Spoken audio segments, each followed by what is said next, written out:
begin. All right, ladies and gentlemen. My name is Daniel Eva, and I'm introducing Andrea. We'll be talking about human trafficking.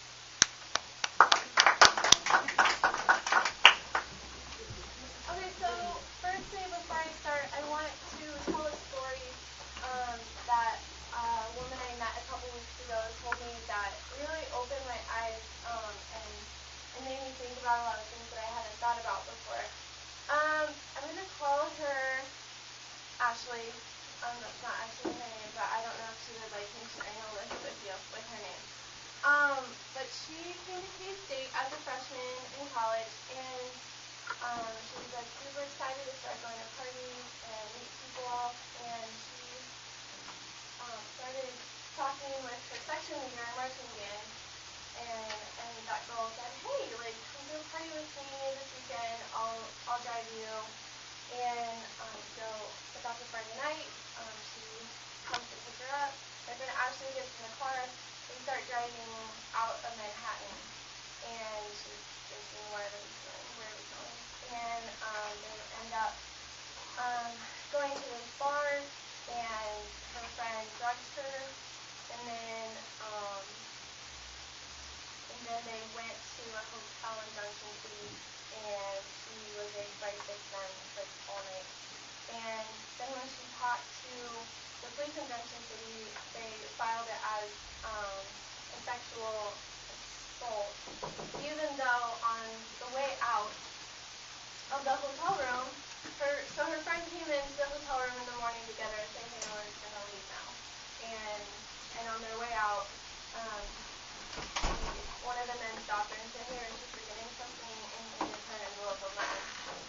And so then her section leader drove her back to her sorority house and dropped her off and said, hey, I'll see you in a couple hours.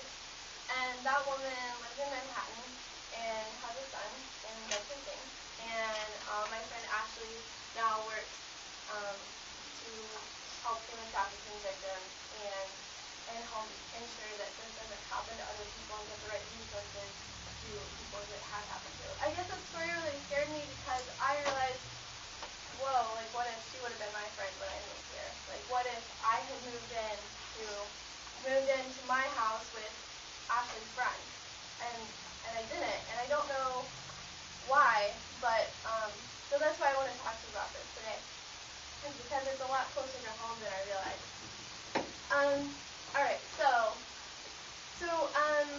I want to talk about how like sometimes we think of human trafficking as a problem that affects other people in bigger cities and not us. But today I want to show you how this problem directly affects our community. So I'm going to talk about what human trafficking is, how severe it is worldwide and nationwide, and then talk about kind of what it looks like here in Kansas. Alright, first, the Journal of Politics and Law defines human trafficking as the recruitment, transportation, harboring, or taking of people by means of threat, force, coercion, abduction, fraud, or deception for the purpose of exploiting them. And that's kind of really wordy. But basically, it includes labor trafficking, adult sex trafficking, commercial sexual exploitation of children. The point is that it's involuntary servitude, and some people have called it modern-day slavery. Kind of the word trafficking kind of confuses people sometimes because it kind of connotates movement, but really it just means compelled service. It doesn't have to mean people being moved from one country to another, or like smuggled.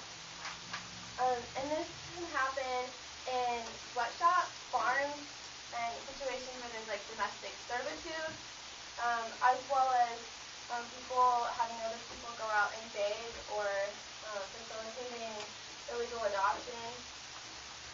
Alright, next I want to talk about some of the signs for how you can kind of tell if this is happening to someone. So if someone's being trafficked, then they're being threatened with violence if they try to leave. They do not have their own identification because whoever their trafficker is probably holding on to their identification. They feel forced to do what they're doing. They have to get permission to eat or sleep a lot of the time, and they're not paid for their work. So these are just kind of some guidelines. Like, not every single one of these are always what's going on. Alright, next I want to talk about kind of how severe this is worldwide.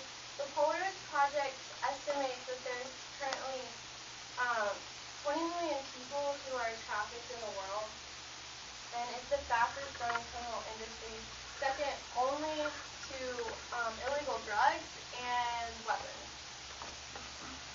And some reasons why we should care about, that was from the, this is from the Journal of Politics and Law, Ethics, and International Affairs. We need to care about this because it threatens border security, and it empowers corrupt border officials, traffickers, and transnational criminal groups. And when you start thinking transnational criminal groups, like, what comes to mind? Terrorists. And all these kind of big illegal activities go together a lot of the time. This also threatens our global health security by spreading disease. And it violates human rights with physical and sexual violence, which are the means to control people. Also, lastly, I thought this was a really interesting one that this journal talked about, was it threatens democracy by encouraging unjustified coercion. And I think that that's something that none of us in here are okay with. Nationwide, this is an interesting map. It kind of shows all the places in the world that people are trafficked from into the United States. It's kind of intense there. But in the U.S., sex trafficking is more common than labor trafficking here. And it's estimated that 100,000 children are in the sex trade in the U.S. That's from the Kansas Legislative Research Office when they hand out their, like, little briefing book to all the legislators earlier this year. Traffickers often target runaways and homeless teens because those kids are often already distrustful of law enforcement and child welfare services, and often they've already been either physically or sexually abused by other people in their life too. So now I want to talk about what this looks like in Kansas. So the Kansas Attorney General says that Wichita and Kansas City are recognized as major originating sites for trafficking in the U.S.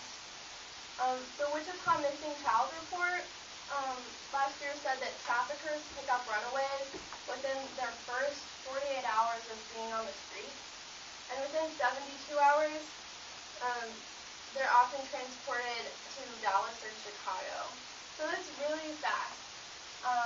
And I don't know, like, I've been seeing a lot of missing people, like people will share the links on Facebook, and a lot of missing children, missing teens, and I always wonder when I see them, like, wow, I wonder how quickly, like, they've been, taken to a completely different state, and, now, where's their ID, no one knows where they are, because they're underground.